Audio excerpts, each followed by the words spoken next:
দাদু, আমার শোনো দাদু। কি ব্যাপার, কোথায় যাওয়া হয়েছিল? দাদু লাগছে তো। কোথায় যাওয়া হয়েছিল বল? মানে নিশ্চয়ই মাধবীর কাছে। তুমি কি করে জানলে?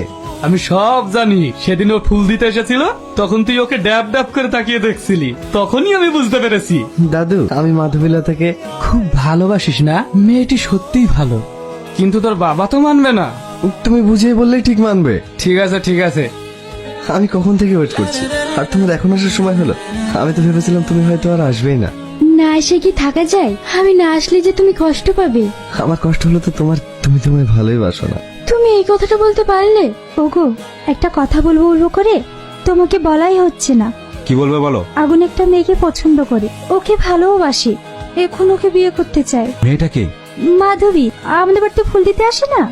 সি, তোমার ছেলে রুচি বলতে কিছু নেই। দুনিয়াতে এত মেয়ে থাকতে একটা মালির মেয়ে আমি বেঁচে থাকতে এটা কোনোদিন সম্ভব না।